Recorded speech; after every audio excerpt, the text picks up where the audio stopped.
మన పూర్ణిమ సిల్క్స్ లో కాదాంబరి కలెక్షన్స్ స్వచ్ఛమైన కంచి పట్టు చీరలు. వివరాలకు కాల్ చేయండి.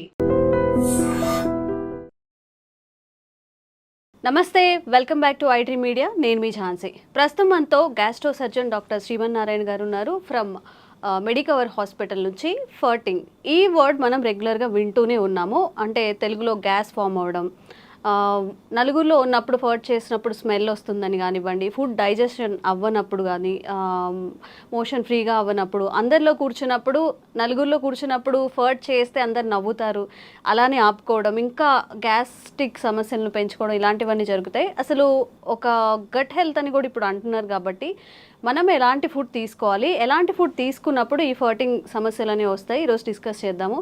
నమస్తే సార్. సార్, జనరల్గా ఒక క్వశ్చన్ తీసుకోవడానికి కూడా అంటే ఇబ్బందిగా ఫీల్ అవుతూ ఉంటాము, తెలుగులో కానీ ఇంగ్లీష్లో కానీ. మరి నలుగురిలో ఉన్నప్పుడు ఇట్లా బాంబులు వేస్తున్నారు అంటారు, కొంతమంది సౌండ్తో చేస్తుంటారు, కొంతమంది సైలెంట్గా పబ్లిక్లో ఉన్నప్పుడు బాధపడుతూ ఉంటారు. ప్రధాన కారణం ఏంటి ఈ గ్యాస్ట్రిక్ ఫామ్ అవ్వడానికి, ఇలా బ్యాడ్ స్మెల్తో ఇట్లా ఫర్ట్ చేయడానికి? యాక్చువల్లీ అండి, మన హ్యూమన్ బీయింగ్స్లో ఉన్న మెయిన్ ప్రాబ్లం ఏంటంటే మనం జనరల్గా చేయాల్సిన దాన్ని కూడా అబ్నార్మల్గా ఫీల్ అవుతాం అనమాట. లైక్ నేను చిన్నప్పుడు ఎలా ఉంటుందంటే, పీరియడ్స్ వచ్చింది అనుకోండి, లేడీస్ అందరూ బయట వేరే చోట హౌస్ నుంచి బయటకు వెళ్ళి పడుకోవడము, దేవుడి గదికి రాకపోవడము, అది జనరల్ ప్రాసెస్. యాక్చువల్గా యూరిన్కి ఎలా వెళ్తాము, మోషన్కి ఎలా వెళ్తాము అనేది, స్వెట్టింగ్కి ఎలా వెళ్తాము, సేమ్ అంతే పీరియడ్స్ కూడా వెళ్ళటం అనేది కామన్. అట్లాగే ఈ ఫార్టింగ్ ఏంటి అంటే, మీరు సర్జరీ అయిపోయిన తర్వాత, సపోజ్ నేను గ్యాస్ట్రో సర్జన్, సర్జరీ అయిపోయిన తర్వాత నేను పేషెంట్ని అడిగే ఫస్ట్ క్వశ్చనే, బాబు కింద నుంచి గ్యాస్ పోతుందా అంటే. అంత ఇంపార్టెంట్ యాక్చువల్గా.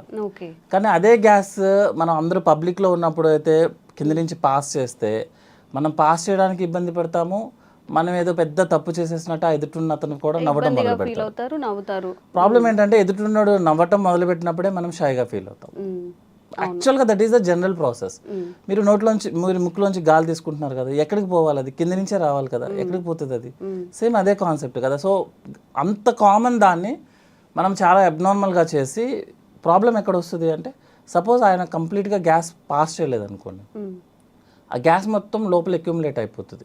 అక్యుములేట్ అయిపోయి పెథలాజికల్ బ్యాక్టీరియాస్ రైజ్ అవుతాయి. దాన్నే పాష్ వర్డ్ ఈజ్ గట్ హెల్త్ అనమాట.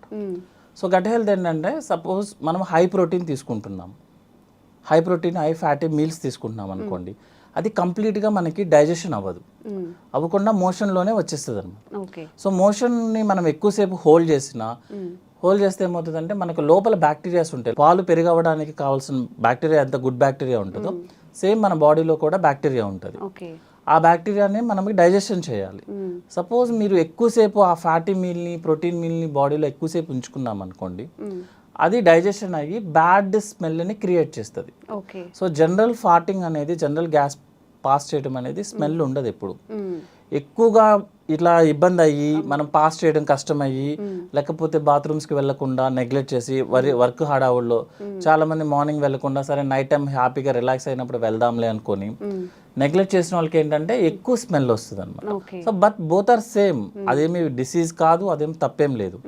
ఇంకొకటి ఏంటంటే, మనం జనరల్గా మంచిగా గ్యాస్ పాస్ చేస్తేనే మనకి గట్ హెల్త్ బాగుంటుంది యాక్చువల్లీ. దానికోసం మనం కొత్తగా ఏం ట్రై చేయాల్సిన అవసరం లేదు. ఇంకొకటి ఏంటంటే, మనము మోషన్ పాస్ చేయాలని ట్రై చేయొచ్చు, కానీ బై మన ఓన్ ప్రకారము మన గ్యాస్ని మనం ఓన్గా పాస్ చేయలేము. గ్యాస్ అనేది పైనుంచి మొత్తం క్లీన్ చేసుకుంటే దానికి ఆటోమేటిక్గా పాస్ అవ్వాలి తప్ప, మనం సపరేట్గా వెళ్ళి బాత్రూంలో కూర్చున్నంత మాత్రం గ్యాస్ పాస్ అవ్వదు. అంటే అంత ఇంపార్టెంట్. గుడ్ ఫుడ్ తీసుకుంటేనే ఇట్లా గ్యాస్ పాస్ చేయడం ఇలాంటివి అవుతాయి. ఎక్కువగా హై వెజిటేబుల్స్ తీసుకున్నప్పుడు, ఫైబర్ ఫుడ్ ఎక్కువ తీసుకుంటున్నప్పుడు గట్ హెల్త్ చాలా బాగుంటుంది. అది బాగున్నప్పుడు ఏంటంటే, మనకి గ్యాస్ చాలా ఫ్రీగా పాస్ అవుతుంది. సపోజ్ గ్యాస్ మనకి ఫ్రీగా పాస్ అవ్వలేదు, స్మెల్ వస్తుందంటే అర్థం ఏంటంటే, మనం బ్యాడ్ ఫుడ్ తీసుకుంటున్నాం.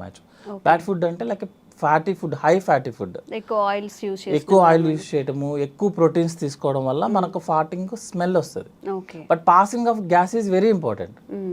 అందరిలో కామన్ గా ఉండాలి అంటారా ఈ ఫార్టింగ్ అనేది? ఫార్టింగ్ అనేది కాదండి, మనకి యాక్చువల్గా ఏంటంటే రోజుకి ఒకసారి మోషన్ పాస్ చేయాలి కదా. ఇప్పుడు మన పెద్దవాళ్ళని ఎవరైనా అడిగామనుకోండి, ఏంటి కొంచెం ఇబ్బందిగా ఉన్నా అంటే, ఈ రోజు మోషన్కి వెళ్ళలేదు బాబు అందుకే ఇబ్బంది ఉన్నది. మోషన్ మనకి యంగ్ పీపుల్, మనం ఒక రోజైనా పాస్ చేయకపోతేనే మనం చాలా అన్ఈజీగా ఉంటుంది. మీరు ఎంత ఫుడ్ తినండి, ఎంత పెద్ద కంపెనీస్లో ఉండండి, అయినా సరే మీకు మార్నింగ్ వెళ్ళలేదు అనుకోండి, యూ ఫీల్ లైక్ అసలు మీరు ఇబ్బంది ఉన్నట్టు అనమాట. అంటే మీరు ఉన్నట్టే ఫీలింగ్ రాదు, అవును. ఆకలి వేయదు. మోషనే అంత ఫీలింగ్ ఉంటే గ్యాస్ పాస్ చేయడం అనేది ఇంకా very important actual. Okay. So gas కింద నుంచి పాస్ చేయడం అనేది చాలా ఇంపార్టెంట్, దాన్ని అవాయిడ్ చేయాల్సిన అవసరం లేదు. ఇంకోటి ఏంటంటే మనం ఎవరి కోసమో మన యూరిన్ పాస్ చేయడం ఆపేసిన, గ్యాస్ పాస్ చేయడం ఆపేసిన, ఇట్ విల్ బ్లాక్ అయినప్పుడు మన పేగంతా ఉబ్బిపోతుంది లోపల. ఓకే. సో నెక్స్ట్ ఏంటంటే మూమెంట్ అనేది పైనుంచి కిందకు ఉండాలి. మీరు గ్యాస్ కింద నుంచి వస్తుంది, మీరు ఆపేశారు, గ్యాస్ కింద నుంచి పైకి తంతుంది. Okay. So moment will be become abnormal అయిపోతుంది అనమాట. సో అది గ్యాస్ట్రిక్ సమస్యలు వస్తాయి దాని వల్ల కూడా. ఫ్యూచర్లో ఏమవుతుందంటే మన పెద్ద పేగంతా ఉబ్బిపోతూ ఉంటుంది అనమాట గ్యాస్తో, దాని మూమెంట్స్ ఆగిపోతాయి అనమాట. ఓకే. సో గ్యాస్ పాస్ చేయడం అనేది వెరీ నార్మల్, అది పాస్ చేయాలి కూడా యాక్చువల్లీ. సార్ జనరల్గా ఏదైనా ఒక ఇష్యూ తీసుకున్నప్పుడు అస్సలు మోషన్ ఫ్రీగా అవ్వకపోవడం, ఫర్టింగ్ రాకపోవడం అది కూడా డేంజరసే. అండ్ అలాగే ఎక్కువగా ఫర్ట్ చేస్తూ ఉంటారు. ఇప్పుడు మీరు అన్నట్టు సరే షై లేకుండా పెద్దవాళ్ళు ఉంటారు, ఒక 50+ లేకపోతే 45+ ఉన్నప్పుడు ఎక్కువగా ఫర్ట్ చేస్తున్నా లేకపోతే ఎక్కువగా మోషన్కి వెళ్తున్నా, ఇది కూడా ఏదైనా సిండ్రోమ్ కిందకి మారే అవకాశం ఉంటుంది? జనరల్గా ఎక్కువగా ఫర్టింగ్ చేస్తున్నారు అంటే అర్థం ఏంటంటే వాళ్ళు ఫుడ్ తీసుకునేది అన్డైజెస్టెడ్ ఫుడ్ మెటీరియల్ ఎక్కువ తీసుకున్నట్లు లెక్క. ఓకే. లైక్ కార్బోహైడ్రేట్ డ్రింక్స్ తీసుకోవడం కానీ, లేకపోతే మన protein high protein non vegetarian ఎక్కువ తీసుకోవడం కానీ, ఆయిలీ ఫుడ్ ఎక్కువ తీసుకోవడం కానీ, వెజిటేబుల్స్ తగ్గించుకోవడం కానీ జరిగితే ఏమవుతుందంటే మనకి లోపల మోషన్ బ్లాక్ అయి ఉంటుంది అనమాట. మనం ఈరోజు తిన్నాం అనుకోండి ఒక ఫుడ్ ఐటమ్ ఏదన్నా, అది 3-4 డేస్ వరకు మోషన్లో పాస్ అవుతూనే ఉంటుంది. ఓకే. మన మోషన్ మూమెంట్ ఎట్లా అంటే అండి 1 మీటర్ ముందుకు వెళ్తుంది, 1/2 మీటర్ వెనక్కి వస్తుంది యాక్చువల్గా లోపల బాడీ లోపల. సో ఈజీగా చెప్పడానికి చెప్తున్నాను అనమాట. 1 మీటర్ ముందుకు తోస్తే మోషన్ 1/2 మీటర్ వెనక్కి వెళ్తుంది. అంటే మోషన్ అనేది లోపల సర్క్యులేట్ అవుతూనే ఉంటుంది. సో మంచి ఫుడ్ తీసుకోకపోతే, లైక్ బ్యాలెన్స్డ్ డైట్ అంటాం, అంటే హై ఫైబర్స్ తీసుకోకపోతే, వాటర్ తాగకపోతే, ప్రోటీన్ ఎక్కువ తీసుకున్నా, ఆయిల్ ఎక్కువ తీసుకున్నా మోషన్ మూమెంట్ ఉండదు. ఆ మోషన్ మూమెంట్ ఉండకపోవడం వల్ల లోపల ఉన్న బ్యాక్టీరియా మోషన్ని మెటబలైజ్ చేస్తుంది, చేసి గ్యాస్ని రిలీజ్ చేస్తుంది, ఎక్కువ రిలీజ్ చేస్తుంది.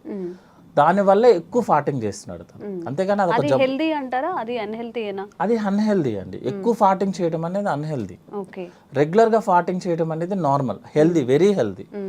ఎందుకు ఎక్కువ సార్లు ఎందుకు పాస్ చేస్తున్నాడు అంటే this is the reason, motion లోపల బ్లాక్ ఎక్కువ అయిపోతుంది దానికి. తను చెప్తాడు లేదు నేను రోజు మోషన్కి వెళ్తానని చెప్తాడు యాక్చువల్గా. అంటే మోషన్ ఎంత వెళ్తున్నారు అనేది ఎవరు చెప్పలేరు యాక్చువల్గా, ఎవరు చూసుకోకూడదు. మొత్తం క్లీన్ అవ్వట్లేదు యాక్చువల్గా. అంటే ఉండాల్సిన మోషన్ అంతా క్లీన్ అవ్వట్లేదు లోపలికి, అందువల్ల గ్యాస్ ఎక్కువ పాస్ చేస్తున్నాడు, స్మెల్ కూడా వస్తుంది అనమాట. అండ్ ఒక్కొక్కరిలో అసలు ఫర్టింగ్ ఏ ఉండదు, అండ్ రెగ్యులర్గా మోషన్కి వెళ్తూ ఉంటామని చెప్తున్నారు. మీరేమో డైలీ ఫర్ట్ చేస్తేనే, అంటే రెగ్యులర్గా ఫర్ట్ చేసేది హెల్దీ అని చెప్తున్నారు. మరి ఇట్లా అస్సలు ఫర్టింగ్ రాకుండా అలా కూడా? యాక్చువల్గా మేడం ఫర్టింగ్ చేయటం అనేది మన చేతుల్లో ఉండదు. ఫుడ్ అంటారా? కాదు. అంటే ఇక్కడ ఏంటంటే కింద నుంచి గ్యాస్ పోవడం అనేది మన చేతుల్లో ఉండదు. పైనుంచి ఇంటెస్టైన్ గ్యాస్ని మూమెంట్ కిందకి తీసుకొస్తేనే మనకి గ్యాస్ వస్తుంది. మీకు 40-50% పేషెంట్స్ వాళ్ళకి గ్యాస్ పాస్ చేయడం అంటే కూడా తెలియదు వాళ్ళకి. యాక్చువల్లీ వెళ్తూ ఉంటుంది, వాళ్ళకి తెలియదు. అదొకటి అంటే మోషన్ అందరూ కాన్సన్ట్రేట్ చేసేది ఏంటి, మోషన్ పాస్ చేసామా లేదా అని చూస్తారు యాక్చువల్గా. సో మనం పేషెంట్స్ వాళ్ళని క్లియర్గా అడిగామనుకోండి, ఏమన్నా మీరు కింద నుంచి గ్యాస్ పాస్ చేస్తున్నారు అనుకుని షై ఫీలింగ్తో కూడా లేదండి మాకు అలాంటివి తెలియదండి అని అంటారు. యాక్చువల్గా గ్యాస్ పాస్ అవుతూనే ఉంటుంది, అది మనం నోటీస్ చేయమంతే. ఎప్పుడు నోటీస్ చేస్తామంటే స్మెల్ వచ్చినప్పుడు, సౌండ్ వచ్చినప్పుడు యాక్చువల్గా మనం నోటీస్ చేసేది. స్మెల్ ఎక్కువ వచ్చినా, సౌండ్ ఎక్కువ వచ్చినా, ఇంకొకటి చెప్పమంటారా, మోషన్ స్మెల్ ఎక్కువ వచ్చినా కూడా ప్రాబ్లం యాక్చువల్గా. జనరల్గా చూసుకుంటే 70-80% వాళ్ళకి మోషన్ అంత స్మెల్ రాదు, కొంతమందికి మరీ చాలా ఎక్కువ స్మెల్ వస్తుంది. అర్థం ఏంటంటే లోపల మోషన్ స్టక్ అవుతుంది, అంటే రెగ్యులర్గా పాస్ అవ్వాల్సిన మోషన్ పాస్ అవ్వట్లేదు అని అర్థం. 2-3 days అలా ఉండిపోవడం వల్ల ఎక్కువ స్మెల్ వస్తుంది అనమాట. సో గ్యాస్ పాస్ చేయడం అనేది హెల్దీ, కానీ ఎక్కువ ఫార్ట్ చేయడం అనేది, ఎక్కువ స్మెల్ రావడం అనేది అన్హెల్దీ. అంటే మోషన్ బ్లాక్ అవుతుంది, అంతకుమించి వేరే ప్రాబ్లం ఏం కాదు. ఓకే. అండ్ యావరేజ్గా పర్ డేకి ఎన్నిసార్లు మోషన్కి వెళ్తే మంచిది? కొంతమంది పదే తిన్న వెంటనే ఇమీడియట్గా టిఫిన్ చేసినా, అసలు ఏమైనా తిన్నా కానీ వెంటనే మోషన్కి వెళ్ళిపోతూ ఉంటారు. ఇది కరెక్టే అంటారు? ఇది మంచిదేనా? అసలు పర్ డేకి ఎన్నిసార్లు మోషన్ అయితే మంచిది అంటారు? జనరల్గా అండి మా దాంట్లో ఫార్ములా టైప్లో ఉంటాయి అనమాట. యాక్చువల్ డెఫినేషన్ ఆఫ్ కాన్స్టిపేషన్ అన్న వర్డ్ యూజ్ చేస్తే రోజుకి ఒకసారి, లేకపోతే మినిమం 2 daysకి ఒకసారి, దట్ ఈస్ నార్మల్. ఓకే. అంటే వారంలో 3 times మోషన్ పాస్ చేయడం అనేది నార్మల్. ఒక్కసారి అలా కాకుండా కొంతమంది పేషెంట్స్ ఏంటంటే మోర్ దాన్ 2 days కనుక టైం తీసుకున్నా, లేకపోతే మోషన్ పాస్ చేయడానికి మోర్ దాన్ 5 minutes టైం తీసుకున్నా, దట్ ఈస్ కాన్స్టిపేషన్. అంతే తప్పించి రోజు వెళ్ళాల్సిన అవసరం లేదు. ఎవ్రీ ఆల్టర్నేట్ డే వెళ్ళినా దట్ ఈస్ నార్మల్గా మనం రెగ్యులర్గా చూసుకునే లెక్క అయితే. అట్లా కాకుండా ఎక్కువ సార్లు వెళ్తున్నాడు ఒక పేషెంట్, అతన్ని మనం హిస్టరీ అడగడం ఇంపార్టెంట్ అనమాట యాక్చువల్లీ. అంటే కొంతమందికి హ్యాబిట్ ఉంటుంది, జస్ట్ వెళ్ళి కూర్చుంటారు, ఏమి ఉండదు అనమాట. పర్సనల్ వర్క్ కోసమో ఫోన్ మాట్లాడుకోవడానికో వెళ్ళేసి కూర్చుంటారు, ఏం చేయరు అన్నట్టు. కొంతమంది డిసీజ్ ప్రాబ్లం ఉన్న వాళ్ళు ఏంటంటే IBS అంటాము, ఇరిటబుల్ బవల్ సిండ్రోమ్. వాళ్ళు ఏం చేస్తారంటే అన్నం ప్లేట్ తినంగానే ప్లేట్ అక్కడ పడేసి పరిగెత్తుతారు. చాలా మందిని చూస్తాం. అదేంటంటే మీకు చిన్నప్పుడు గుర్తుంటే పిల్లలకి పాలు పట్టంగానే మోషన్ పాస్ చేస్తారు, దాన్ని గ్యాస్ట్రోకోలిక్ రిఫ్లెక్స్ అంటారు యాక్చువల్ అనమాట. సో ఆ రిఫ్లెక్స్ మనం స్ట్రెస్లో ఉన్నా, ఎక్కువ వర్క్ టెన్షన్లో ఉన్నా, లేకపోతే సైకాట్రిక్ ప్రాబ్లమ్స్ ఉన్నా, ఎక్కువ వర్క్ స్ట్రెస్ అనమాట యాక్చువల్గా. దిస్ వైట్ కాలర్ ఎంప్లాయీస్ ఉంటారు కదా, కనిపించిన స్ట్రెస్ ఉంటుంది, బయటికి సూటుబూటు ఉంటాము బట్ మైండ్ అంతా స్ట్రెస్లోనే ఉంటారు, వాళ్ళకి ఎక్కువ వస్తుంది అనమాట. వాళ్ళు ఏంటంటే ఫిజికల్ యాక్టివిటీ తక్కువ, బ్రెయిన్ యాక్టివిటీ ఎక్కువ. సో ఏమవుతుందంటే బ్రెయిన్ యాక్టివ్గా ఉన్నప్పుడు మీరు ఫుడ్ తినగానే అప్లోడ్ చేస్తున్నాము, డౌన్లోడ్ చేయాల్సిందే. సో ప్లేట్ అక్కడ పెట్టేసి పరిగెత్తుతారు, వెళ్ళేసి ఎంటీ చేసి మళ్ళీ బాత్రూమ్కి మళ్ళీ 10 minutesలో పరిగెత్తుతారు. అది IBS ప్రాబ్లం యాక్చువల్గా. ఇంకోటి ఏంటంటే వాళ్ళకి కోలికి పెయిన్ ఉంటుంది, అంటే స్టమక్లో నొప్పి ఉంటుంది యాక్చువల్గా. ఆ నొప్పి వెళ్ళి ఎంటీ చేస్తేనే ఆ నొప్పి తగ్గుతుంది. అదేంటంటే it's a mental problem type madam, physical activity లేకపోవడం వల్ల జరిగే ప్రాబ్లం ఇదంతా అనమాట. దాన్ని IBS అంటాము. యాక్చువల్గా జనరల్గా IBSకి ఏం ట్రీట్మెంట్ అంటే రీజన్ ఏంటి, స్ట్రెస్. అది తగ్గించుకుంటే ఆటోమేటిక్గా IBS తగ్గుతుంది. అది తగ్గకపోతే మీరు ఎన్ని మెడిసిన్స్ వాడండి, ఎన్ని కొలనోస్కోపీలు చేయించుకోండి, మీరు ఏమైనా చేయండి, సైకాట్రిస్ట్ దగ్గరికి వెళ్ళి ఎంత ఖర్చు పెట్టండి, మీకు ఆ ప్రాబ్లం తగ్గదు. ఎందుకంటే ప్రాబ్లం వచ్చింది దేనివల్ల, మెంటల్ యాక్టివిటీ, స్ట్రెస్ ఎక్కువ అవడం వల్ల. మీరు అది తగ్గించుకోకపోతే ఈ ప్రాబ్లం తగ్గదు. మీరు చాలా మంది చెప్తారు ఇన్ని కొలనోస్కోపీలు చేసాం సార్ ఏమీ కనిపించలేదంటే, ఏమీ కనిపించదు. దానివల్ల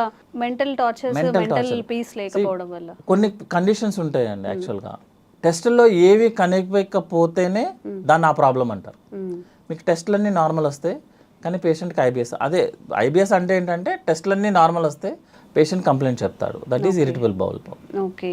అండ్ ఇప్పుడు మన గట్లో అలా మీరు అన్న 2-3 days స్టోర్ అవ్వకుండా ఏ రోజుకి ఆ రోజు మోషన్ పాస్ అవ్వాలి అంటే అట్లీస్ట్ ఫుడ్లో కానీ వాటర్లో కానీ ఎలాంటి చేంజెస్ చేసుకుంటే? జనరల్గా 3 to 4 liters వాటర్ తీసుకోవాలండి. 30 minutes వాకింగ్ చేయాలి యాక్చువల్గా, ఫిజికల్ యాక్టివిటీ చేయాలి వాకింగ్ లాగా.